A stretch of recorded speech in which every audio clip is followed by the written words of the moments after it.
안녕하세요, 일렉트로캠입니다. 오늘은 테슬라의 이 숏을 치신 마이클 버리에 대해서 이야기를 해볼까 합니다. 그러면서 결국은 애플카까지 최근 구독자님께서 많은 댓글을 남겨주셨는데 현대와 이제 애플이 아마 좀 이야기를 한 것 같긴 같습니다. 물론 양쪽 다 이렇게 별 코멘트도 없고 현대는 심지어 이제 부인하고 있는데 뭐 최소 타진 정도는 한 것 같습니다. 그래서 거기까지 이렇게 이야기를 쭉 이어가 보도록 하겠습니다. 요즘 테슬라가 너무 핫하죠. 핫해도 이렇게 핫할 수가 없습니다. 당연히 주식 때문인데 주식이 계속 지금 거의 뭐 열흘째 오르는 건가요? 정말 도무지 이제 언제 내려갔는지도 생각이 안 들고 이제 내려갈 기미를 안 보이는데 너무 거침없이 오르니까 좀 불안한 면도 있습니다. 근데 그냥 갑자기 옛날 생각이 나더라고요. 제가 옛날에 아무 부담 없이 주식에 대해서 아무것도 잘 모르면서 그냥 SNS 공간이라고 생각하고 그냥 편하게 얘기했던 적이 생각이 나서 무려 1년 전 영상을 이렇게 잠깐 가져왔습니다. 조회수가 지금에 비하면 참, 저 때는 1000만 넘어도 제가 우와 하던 때라 900 돌파했다고. 그때 아마 제가 주식이 뭐 600 돌파할 때, 800 돌파할 때, 900 돌파할 때, 1000 돌파할 때마다 하나씩 이렇게 만들었던 것 같습니다. 그때 만불도 가보자 그랬대. 지금 이게 분할되기 전이니까 지금으로 치면은 이제 2000불쯤 되겠네요. 이제 그럼 반 좀 안 되게 왔네요. 정말로 분할 전 기준으로 만불을 갈지, 저도 기대가 되는데요. 그러니까 저도 사람인지라 저 때는 아무 부담 없이 이야기를 했는데 지금은 저 너무 올랐고 그때는 정말 편안히 투자를 했지만 그 투자한 돈들이 제 깐에는 지금은 테슬라한테 고맙게도 이게 제 기준으로는 너무 큰 돈이라서 이게 주식이 조금씩 변동할 때마다 눈이 안 갈래야 저도 안 갈 수가 없습니다. 그런데 이렇게 오른 주식에 숏을 치신 분이 있습니다. 마이클 버리라고 영화로도 나왔죠. 빅쇼트라고. 그러니까 서프라임 모기지 때 그것을 예측하고 누구도 주택시장이 붕괴한다고 생각을 못했었는데 그중 이제 아주 마이너리티 리포트로 몇몇 소수의 그런 이제 예측하신 분들 중 한 분인데 그중 아주 그러니까 돈을 많이 챙기셔서 굉장히 유명해지신 분입니다. 근데 그런 분이 지금 테슬라한테 숏을 치시면서 굉장히 너무 자극적인 말을 남기셔서 Enjoy while lasts. 그러니까 계속될 때까지 그냥 즐기라는 거죠. 조만간 니네 폭삭 주저앉을 거니까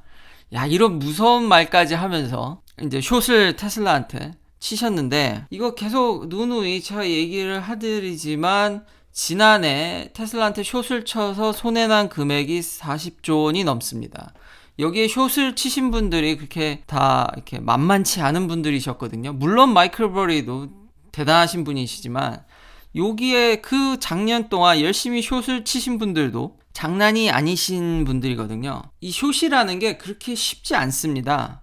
왜냐하면 시간을 맞춰야 되기 때문입니다. 주식이 조정을 받을 수 있겠죠. 지금 테슬라 주식이 고평가됐다고도 얘기하는 데는 저도 동의합니다. 버블인지는 논쟁이 있지만 뭐 고평가를 받았으니까 조정이 될 수 있죠. 그리고 어디서쯤 제가 봤을 때 지금 이렇게 오랫동안 테슬라를 트래킹하면서 느낀 경험으로 어디서 조정이 올지도 대충은 이제는 알 수 있을 것 같은데 그래서 왜 이렇게 세게 때리는지는 알겠지만 문제는 그걸 정확히 맞춰야 된다는 거죠. 고점에서 주식을 샀다 한들 존버하면 결국은 이 회사의 펀더멘탈이나 비전이 좋다면은 특히 어제 말씀드렸듯이 CEO가 그렇게 좋은 사람이라면 결국 존버하면 그거 이상 올라가게 됩니다. 근데 숏은 떨어지더라도 자기가 걸어놓은 그 시간 안에서 숏이 나와야 되거든요.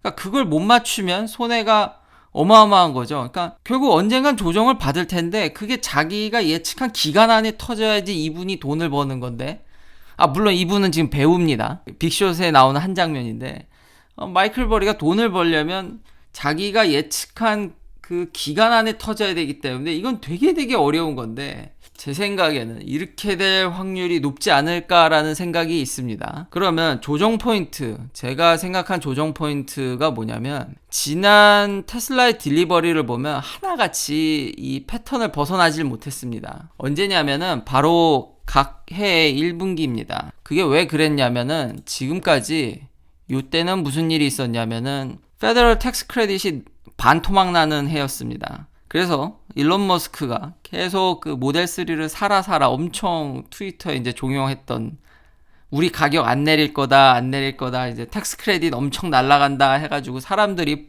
이 뽐뿌지를 받아서 여기서 폭 샀다가 저도 이때 사야 되나 했었습니다. 근데 그때 테슬라의 그런 정말 조악한 마감을 보고 이걸 사야 돼. 그때 제가 요때까지만 하더라도 테슬라에게 엄청 관심이 많았지만 테슬라 차를 사진 않았습니다. 저는 그때까지도 내연기관들이 좋은 차를 내놓을 줄 알았습니다. 굉장히 기대를 많이 했고요. 저 역시도 내연기관차의 팬이었죠, 요때까지는. 그러니까 그때 벤츠 E클래스를 갖고 있었죠.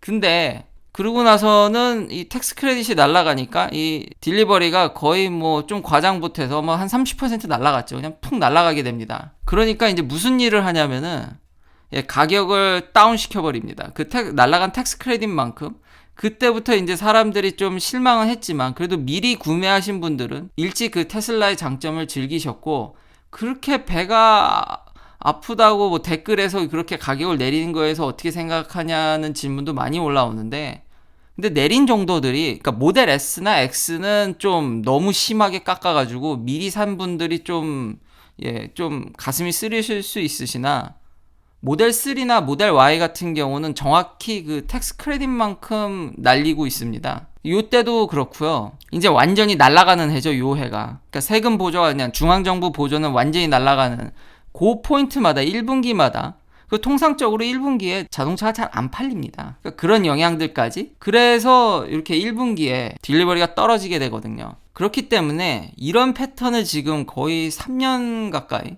계속 보여주고 있기 때문에 아마 2021년 1분기에도 떨어지지 않을까. 그러면 아무래도 조정을 좀 영향을 받겠죠. 지금 일론 머스크 머리에서는 지금 공장이 돌아가는 캐퍼시티 이런 것들을 고려하면은 최소 지금 지난 분기 때 팔았던 걸 유지하고 싶을 겁니다. 그래야지만 100만 대를 쉽게 넘을 수 있고, 그리고 그렇게 해야지 지금 고평가된 주식을 떠받들 수 있을 거라고 생각하거든요. 그러니까 최소 유지는 해야 될 텐데, 여기서도 만약에 지난과 같은 이런 행태를 보인다면은, 그래서 저는 개인적으로 마이클 버리가 여기쯤에 치지 않았을까라는 생각을 하는데요. 그러나 어제 이야기했듯이 테슬라도 그걸 너무 잘 알아서인지 지금 모델 Y의 저렴이 버전을 내놨죠. 거기다가 지금 상하이 공장에서는 지금 25,000불짜리 지금 가칭 모델 2를 지금 준비를 하고 있다라는 얘기가 나오고 있습니다. 물론 이것도 좀 너무 빠르긴 하지만, 애플 자동차처럼 너무 빠르긴 하지만, 이 중요한 건 이건데, 일론 머스크가 지난 여름에 모델 Y의 저렴이 버전 스탠다드 레인지는 의미 없다라고 본인이 그렇게 트윗에다가 unacceptable이라고 그렇게 얘기를 해놓고, 아마 이걸 의식했는지 바로 지금 그냥 모델을 출시했고, 그게 내놓는다가 아니라 지금 당장 주문할 수 있는 상황인 겁니다. 그러니까 테슬라가 이걸 어떻게든 유지를 하고 싶다는 의지가 저는 여기서 느껴집니다. 그래서 지금 저 주식을 떠받들려고 하는 일론 머스크의 지금 의지? 그런 것들이 느껴지거든요. 그렇기 때문에 지금 이 강력한 SUV의 열기와 이 저렴한 모델 Y가 이거를 지금 그냥 가져갈 수 있어요. 이렇게 되면은 마이클 버리는 되게 힘들어지겠죠.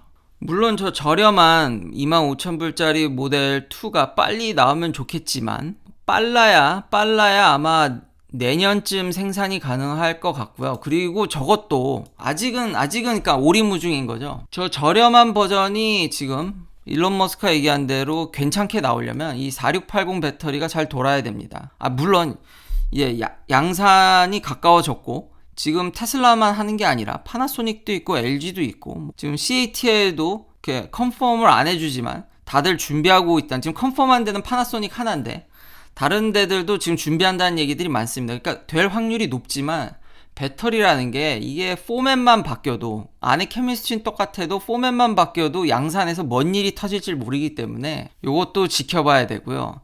그렇기 때문에 요런 거 하나하나만 해도 높은 확률로 되겠지만, 그래도 저런 거 하나하나 바꿀 때마다 이게 엄청 양산에 있어서는 큰 허들인데, 많은 구독자분들이 이렇게 이야기해 주시듯이 이 애플과 현대가 이제 한번 이야기를 한 것 같은데, 지금 애플은요, 지금 미국 기사들을 보면 애플은 그냥 다 컨택하고 있는 것으로 보입니다. 지금 여기 유력한 주자로 혼다도 나오고요. 뭐 이 기사에 언급된 자동차 브랜드만 도대체 몇 개인지, 그러니까 그냥 다 열거되어 있습니다. 그러니까 애플이 굉장히 이 전기차, 특히 자율주행차에는 관심이 엄청나게 많다라는 걸 알 수 있습니다. 거기다가 지난번에 제가 영상을 만들었죠. 마그나 슈타이어라든지 지금 LG가 지금 컨택하고 지금 잘 이제 쿵짝쿵짝이 이루어지고 있는 마그나와 이제 전기차 플랫폼을 이야기하는데 거기도 애플이 이야기를 했다는 얘기가 있고, 애플은 지금 뭐 전혀 이야기를 하고 있지 않지만 행보는 그렇지가 않습니다. 지금 최근에 이직한 명단을 보면요, 블룸버그에서 얘기를 했는데 최근에 조인한 이 매니지먼트 팀의 헤더들을 보면은 다 테슬라에서 이직을 하신 분들입니다. 특히 자율주행 한 명과 지금 자동차 하드웨어, 뭐 트랜스미션 모터 생산에 관여하는 분들이 테슬라에서 이직을 애플 쪽으로 했습니다. 아마 어제 얘기했듯이 그 테슬라의 정말 워크 앤 라이프 밸런스가 안 맞는 이유였을 수도 있을 것 같은데, 이렇듯 지금 테슬라의 중요 인재들이 지금 애플 쪽으로 이직한 걸 볼 수 있는데, 그러니까 지금 테슬라가 지금 전방위적으로 산업을 무너뜨리면서 자율주행과 전기차 시장을 독식하는 것은 지금 허구가 아니고 그냥 과대평가된 그런 웨이브가 아닙니다. 애플도 그걸 어떻게든지 해보고 싶고 견제하고 싶다라는 게 이런 인재들의 이동에서 느껴질 수 있는 거고요. 그리고 애플카 같은 이야기가 나올 때마다 이 주식이 조금씩 변동이 있거든요. 그러니까 굳이 이거를 뭐 확답할 이유는 없겠죠. 시장이 이렇게 반응을 해주니까 저라도 확답을 안 하겠네요. 그렇지만 지금 확답만 안 했지 돌아가는 상황은 어떻게든 테슬라 같이 해보고 싶고 테슬라를 견제하거나 아니면 자기도 이 시장에 뛰어들고 싶다라는 것들이 너무 명확하게 나타나고, 테슬라가 지금 하고 있는 것은 지금 애플의 이런 반응으로 봤을 때 장난이 아니라는 거죠. 굉장히 위협스러운 존재가 확실하고요. 애플마저도 지금 움직이게 할 정도라면은 테슬라의 그런 행보? 지금 최소 조정은 받겠지만 지금 본토에서 올해 경쟁자가 전혀 없기 때문에 지금 마이클 버리가 숏을 쳤지만 지금 NHTSA가, 이것도 제가 전에 말씀드렸죠. 아주 높은 확률로 거절될 확률이 높다고. NHTSA가 이제 테슬라의 급발진에 대해서 조사를 했는데 이건 테슬라만 당하는 게 아닙니다. 기존의 내연기관 회사들도 다 소송 및 뭐 NHTSA 조사를 당했지만, 그때도 말씀드렸지만 연 2만 건 가까이 운전자의 실수로, 자기는 브레이크를 밟았다고 하지만 인간의 실수로 악셀레이터를 밟아서 나가는 사고가 매년 미국에서만 2만 건 가까이 일어나기 때문에, 역시 그때도 말씀드렸지만 높은 확률로 테슬라가 결국은 이건 드라이버 에러로 판명이 났지만 사람들이 그래도 기대를 했던 거죠. 이건 다르니까, 이건 전기차고 테슬라니까, 지금까지 없던 차니까 혹시나 했지만 역시나 결국은 기각이 됐고, 결국 마이클 버리도 이거 너무 위험한 도박이 아니신가. 지금은 조정은 오겠지만 분명히 1분기 딜리버리가 내려갈 거를 생각하고 했을 것 같다라는 생각이 계속 드는데, 이거 너무 위험하지 않나, 이번에는 조금 틀리지 않을까라는 생각이 듭니다. 긴 영상 시청해 주셔서 감사합니다. 내일도 테슬라 관련 이야기들로 찾아뵙겠습니다.